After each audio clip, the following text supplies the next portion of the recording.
Not yet, mate. Not yet.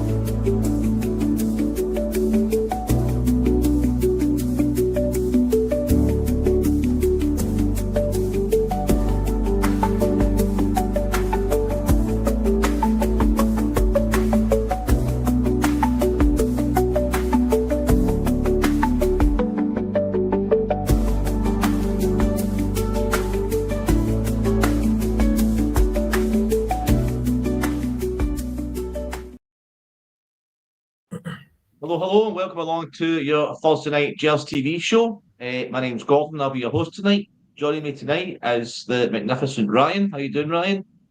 Oh, magnificent. When I got that far. Thank you, though. I'm doing fine. How are you? I'm great, thank you. I'm making his second appearance for the Gels TV. Played 1-1-1, I think. Second appearance for Gels TV. We've got Jason from down south of England. How you doing, Jason? All right? Yeah, I'm all good, mate. A lot better today than I was at the beginning of the week, that's for sure. But yeah, all good. Yeah. What a difference a couple of days makes. Always we did the show on Monday, it was a little bit depressing, a little bit negative. And then as football has a tendency and habit to do this, it gives you the optimism back again. So let's get right in about it and we can discuss and summarise the game on Tuesday. So just start with yourself, Jay, if you want, Jason, if you want, and just summarise your thoughts on Tuesday. We can talk about it in more detail, but just summarise your thoughts first of all. Yeah, no, I was buzzing really because obviously the weekend was just a shambles. The whole performance, just the team selection again. Because the games against Panathinaikos, I mean, we got the result, but we didn't get the performance. I don't think over the two games, Yeah. And then we had the same team really against Motherwell, and performance was just even worse. And we didn't get the result, so changes had to happen. And I thought Russell Martin was brave making those changes, but I feel like he had no choice either. I feel like Tav was obvious. We needed to put Max Aaron at right back. Then we had Raskin was a big one. We knew that midfield three wasn't working. It didn't work over the 3 games, in my opinion. We conceded far too many chances. So something needed to change, and Raskin got taken out, which is brave. And of course, Dowell, what do you want to say about Dowell? He's just not cut out for playing for this club, especially not a right wing. There's just nothing there. But then interesting to see what Antman would bring. Obviously, we just signed him. He'd only been in the building, I think, a couple of days. But I mean, he is something else. I mean, the difference in quality from Dowell to Antman, it's just huge. Just the runs in behind, the actual pace of the boy as well. Like, he's really quick, and actually having someone that when they do get into those positions, he actually looks up and looks for the cross and looks to pick someone out rather than just fizzing it across the goal and going to no one. So I was really, really happy, and I hope we can continue that. Good. Okay, Ryan, your thoughts on, just summarise your thoughts first of all on Tuesday. I obviously second the bravery of the manager. We've seen so many managers come and go in the past that haven't had the bravery of that, to especially take the captain out of the team, which a lot of people have been crying for, not just in recent weeks, but obviously in years gone by. It was plainly obvious in our face that Max Aarons was never a left back, Kieran Dowell was never a right mid. We weren't getting the same effort and enthusiasm out of the centre midfielders that we'd like to. So, he came out, he slated them after the game on Saturday, rightly slow. I think we're lucky to get the point on Saturday past there, being honest. And he came out and he put his name to it. He put it there and he was brave to do it. And it worked. Clearly it worked. I thought it was good management of him, not to put the guys on that he had dropped. Because quite easily could have just left him sitting rotting on the bench there. But it maybe shows a wee bit of kind of decent man management that they actually brought the guys on. Obviously with the exception of Dowell, but he brought everyone on that he had dropped and gave them minutes. But overall, delighted, beyond my wildest dreams, the result. I thought I couldn't have bettered the performance. Dropping Antman in again showed bravery. We've signed so many players in the past that aren't ready, aren't up to much, haven't had enough minutes, and we're getting excuses. But you actually just see it just straight off the bat. Antman was incredible. What a difference! I would class it having 2 assists. Winning the penalty kick for me was an assist, and obviously the third one for the cross for Kasaman. What a signing he's looking to be. Yeah, great stuff. Okay, and just myself quickly, totally buzzing. I totally agree with everything both of you said there. So don't really have anything to add to that. Just picking up on something you both mentioned regarding the bravery of the manager. Were you surprised to see Raskin dropped? Because he was kind of a linchpin towards the end of last season. He's probably our most valuable asset. So, big brave call for Russell Martin doing that. Were you surprised at that? Yeah, I was, but I thought it would be either Raskin or Diomande, to be honest with you, because I feel like he's the one who brought in Joe Rothwell. So I thought he would be the last one that he would drop out of the three. So it was either going to be one of them two. But yeah, it turned out to be Raskin, and it turned out to be the right call because I do not think Raskin can play that position in the number 8. And this is going to be interesting though, because for me, Raskin needs to play in the 6, but obviously Russell Martin brought in Joe Rothwell. But Raskin has got 2 years left in his deal, and we're going to need to either play him or sell him, because he's never going to sign a new contract if he's not going to be the starter number 6. And if we keep him this season, his price is just going to drop massively, so we're not going to get that much money for him. So it's what do we do? Do we keep him around for a year and just take the hit next year? And he could go from a £20 million player to a £10 million player easily, or do we sell him this summer?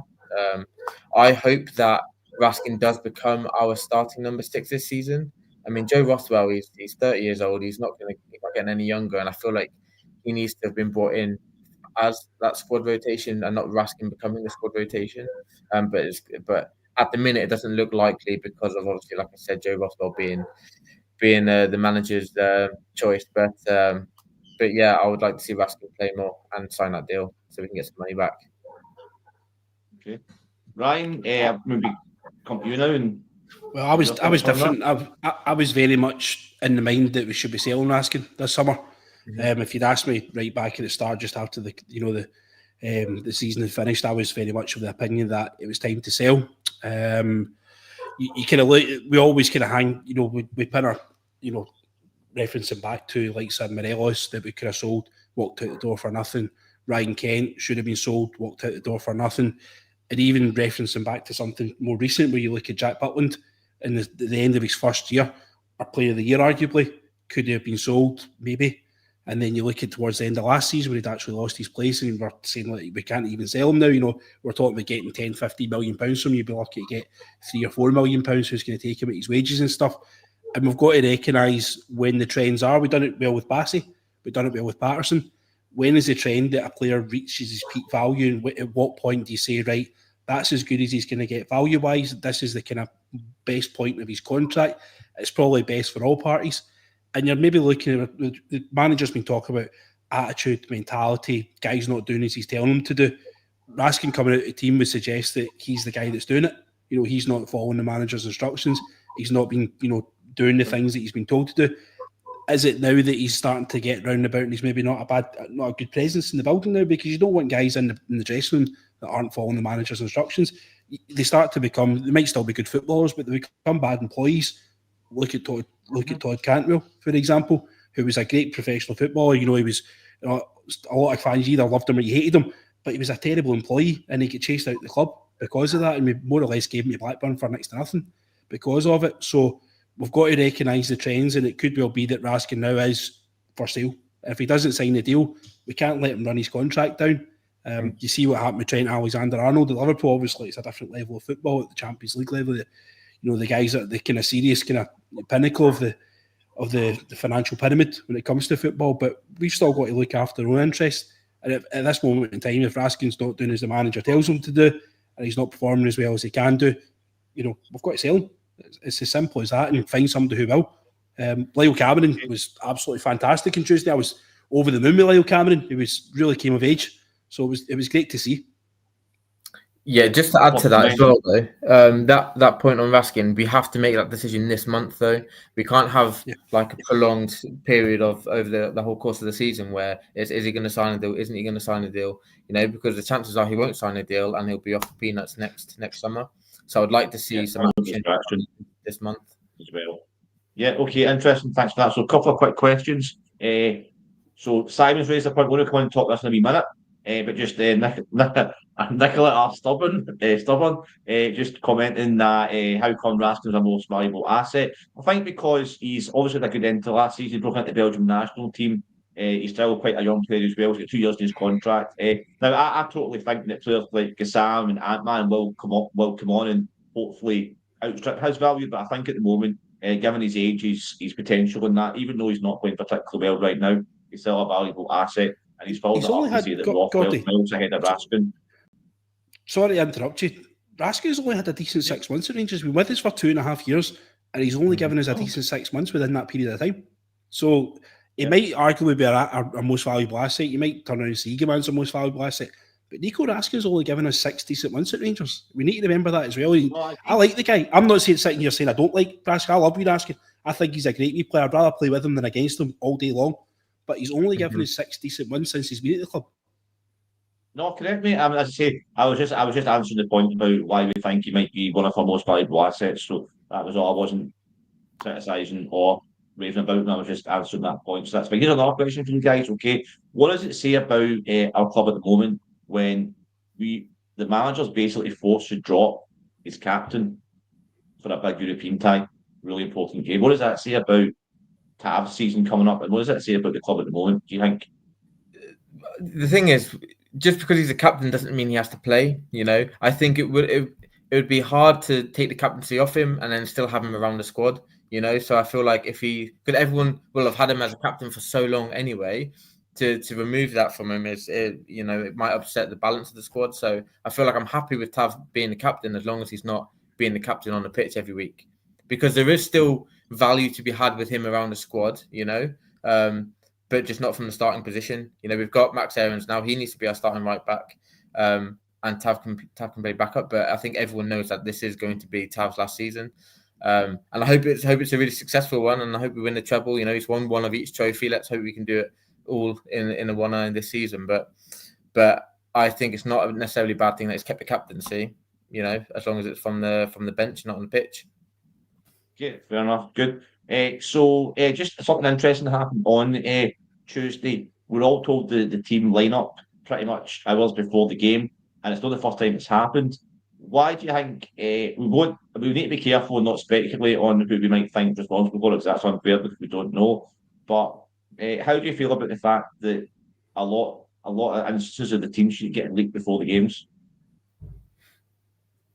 I think it's shocking, to be honest with you. It shouldn't be happening.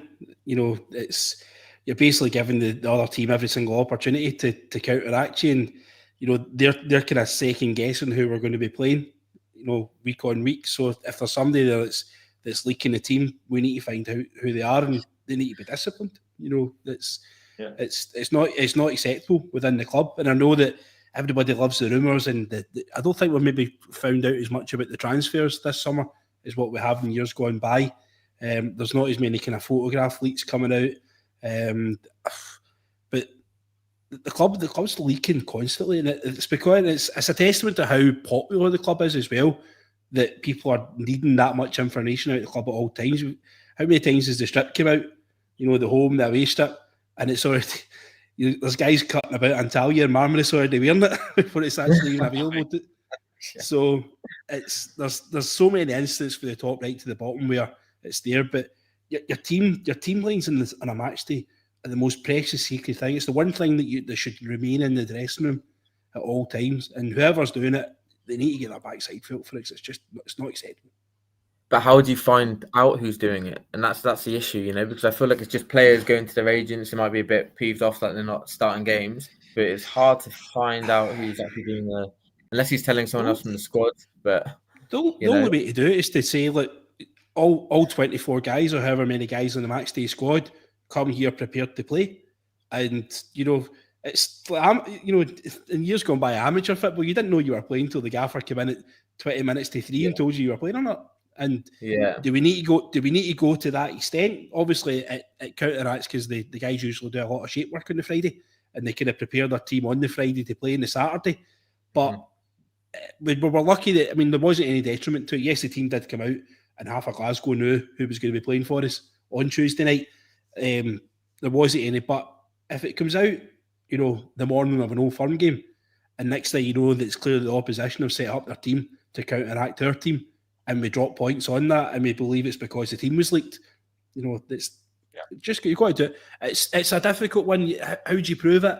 Do you tell everyone to leave their phones? Do you try and set somebody up? Do you do the Colleen Rooney and you set them up? It's mental. What can you do? I know, but it comes back to the culture of the club. We really need to have players that are fighting for the team and all heading in the same direction. And when people do this, clearly there's that disgruntlement within the squad. And yeah, ideally we'd find out who it is, get rid of them, and bring someone else in who would be on the same side as everyone else, and not wanting to give the opposition a head start with leaking the team news. But it's hard. It's a hard thing to deal with. I think every club struggles with it as well. You hear it from other fan bases, not just in Scotland, but down south of the border as well, with teams being leaked, etc. So it's definitely a tough one. Well, I think we were surprised that. We were surprised a couple of weeks ago when Finlay Curtis started against Panathinaikos. Obviously, he scored his first goal that night, which was fantastic for him. But there was a guy in the chat of the podcast that was on the night before it, and we were all doing kind of team predictions. I was kind of putting cases forward for this guy, that guy, what have you. And there's a guy in the chat saying Finlay Curtis is going to start tomorrow night, and nobody really kind of picked up on it. It was like, it's Finlay, right? Okay, no, lads, Finlay Curtis is going to start. And it's all big bold letters, Finlay. And at the time, I didn't even realise, look, this guy's talking crap. Not even listening to him, you realised it. Next thing you know, you go at the game the next night, Finlay Curtis is starting unexpectedly for the team. That guy knew. How did that guy know? Yeah, no, interesting. So a couple of comments to catch up on, and it brings us back to the kind of team selection on Tuesday night as well. So a couple of people commenting that we need to spend money on a left back and a left-sided centre back. So I'm just going to, and Simon's saying that Jeff had a good game, and a couple of people agree with him and whatnot. So yeah, there has been a bit of speculation about the left back position. Did Jeff do enough on Tuesday night to show the gaffer that he can take that position full time, or do we still need cover in that area? We definitely still need cover in that area, but I think Jeff had a good game at left back, and I think there's a lot of potential there. I mean, what was he, 21 years old? And I hope, working under a manager and a management team that Russell Martin has put together, that they can get the best out of him, because we can all see there's definitely that raw potential there. He has a lot of good attributes. He's got a lot of pace. He's willing to go forward, but it's just going back the way. That's the problem. But like I said, he's 21 years old. I would like us to bring in another left back and someone with a bit more experience that can do both, the going forward and the defensive side as well, for Jeff to learn off of, someone who's maybe 24, 25, that we can look to have for a couple of years and then sell on, and then in that couple of years, Jeff can become our number one left back. But I think it's too early for him at the minute to be our number one. He obviously played a lot of games last season. I think he had the second most appearances other than James Tavernier, but I guess that was forced because Ridvanzel was injured. But I think we definitely need to sign someone. I think we will. I mean, there's links. We're linked to a left-sided centre back at the minute, Mendy. So maybe that's the next priority, but we'll definitely be signing one, I'm sure. Yeah. Ryan? I mean, Jeffy doesn't need to be better than Aarons. Jeffy just needs to offer more than Tavernier, because Aarons is going to play regardless whether he's left side or right side. So Jeffy just needs to make sure that he's offer enough down the left-hand side that, that he's going to pick him over Tavernier. That's the thing he needs to do. He needs to offer more on that side of things. And I think he just needs competition for places. But I thought he had a great game. My concern about Mendy is we seem to be signing a lot of players who are going to be eligible to go to the African Cup of Nations, and we need to be mindful that we're not going to lose half a dozen, possibly more players. We've still got Egaman in the building. We've still got Dessers, Diamande. We've got possibly Mendy coming in. I think Jigga, is he eligible for the African Cup of Nations?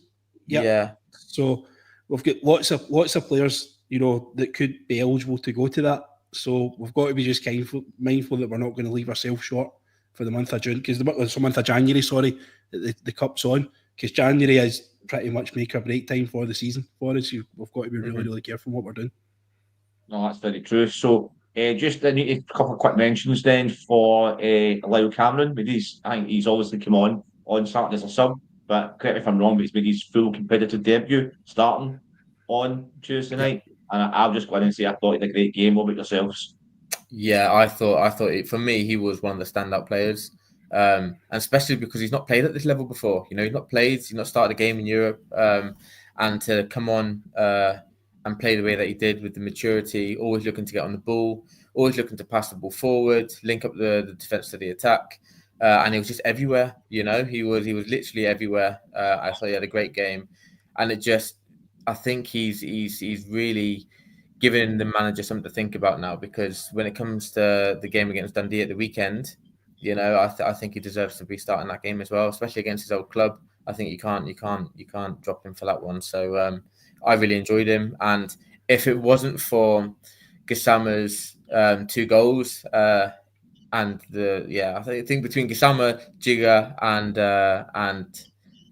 Cameron, they were definitely the top 3 standouts for me. And I probably would have, if it wasn't for Gassama's 2 goals, I probably would have given it to Cameron for his energy in the midfield. Good, okay. Ryan? Oh, absolutely fantastic for the wee guy. It's great. Good to see he's actually going and shopping the Scottish market. And it just shows you what's possible if you have faith in young Scottish players that show ability and stick them in at the deep end. What can be done. The wee man's just going to go from strength to strength now. He'll start to add goals to his game. He is a goal-scoring midfielder. Once he starts to adjust to the levels that he needs to get to at Rangers, those goals will start to come back into his game as well. His work rate's tremendous. His attitude's tremendous. He's everything I want to see in a Rangers centre midfielder. So moving on to, we touched upon it earlier, our debutant on Tuesday night, Oliver Antman, one of the Avengers. Good to see Rangers signing all these Marvel players. So we might just take Antman and Gassman together for time purposes, but personally I thought to come in the building, he's only been in the building for 24 hours, he played exceptionally on Tuesday night. He looks like a great talent. What do you think of Antman's and Gassama's performance on Tuesday night, guys? Yeah, I think, props to Antman for coming out into that pressurized situation, obviously with the result at the weekend. I think, the fans were expecting a performance, expecting a result, and to come in and put in a performance like that, I thought it was tremendous. Not just his work rate going forward, though, his speed on the wing and his ability to cross a ball in and find a teammate, but what he does going back the way as well. I mean, we saw against Motherwell, there was an attack where I think Dowell, he got past Dowell and Dowell just sort of, gave up and let him go.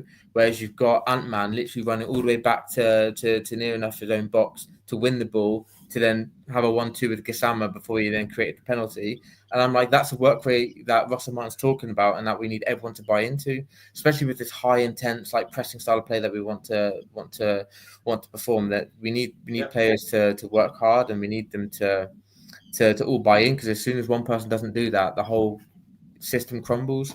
So I thought having him on that right hand side just showed what we were missing the start of the season, and I'm really looking forward to seeing what you can do on Saturday. Good. Ryan?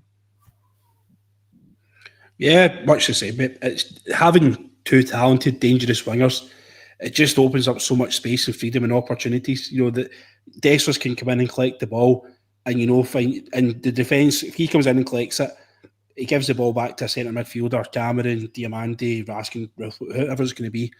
They don't know if it's going to go anywhere. But time's gone by where we're probably guilty. We had Kent as a kind of prominent winger.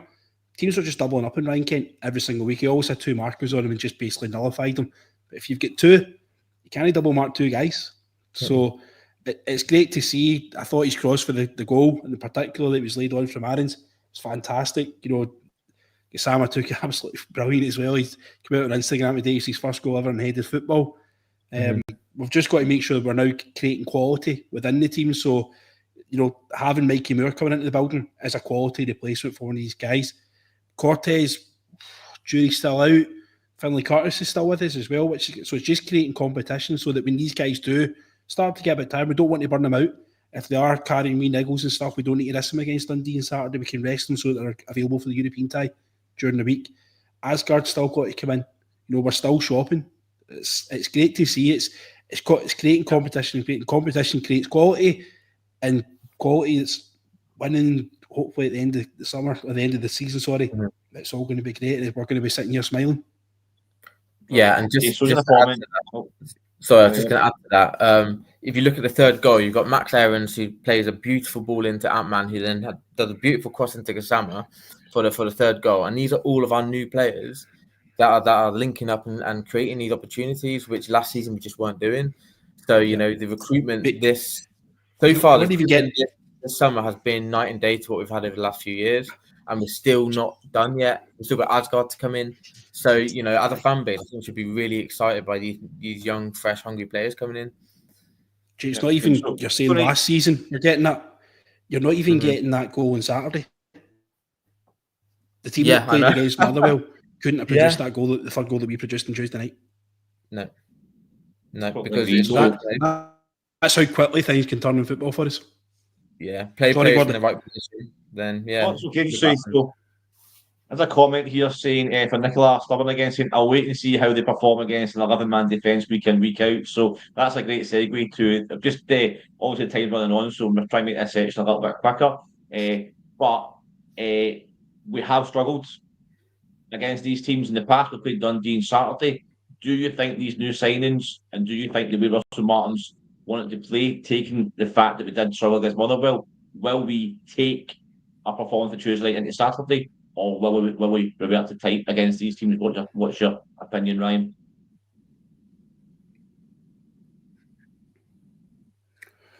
It's obviously a worry. You know how much actually went into Tuesday night. We've obviously got to bear in mind that we are playing at home and not at Fir Park. So, and we've just got to go out and blast these teams away. We've seen it done with, you know, across the city where they go at them with pace and they just, you know, they just don't let them breathe, and eventually they do get their goals. We've got to replicate that, and it's as crap as what you don't want to, you know, be sitting there green with envy. But at the end of the day, they're winning the league every single season at this moment in time, apart from one, and we're not. So we have to do it. We just need to absolutely batter them to death. We need to be taking shots from outside the box. And variations of play, you know, I've got confidence we'll find. Saturday was a blip. Saturday was a bad result. You know, there was just many factors in there that just constituted. It was just a bad game. It was a bad day at the office. We didn't lose the game. You know, although our rivals did win their game, they only won it by 1 goal. So they could have went and blew St Mirren away 5-0, and we're straight away we're already minus 5 goal difference. So we're fine. My thing is, I think we need to get to 95 to 100 points. If you get to 95 to 100 points, you should win the league.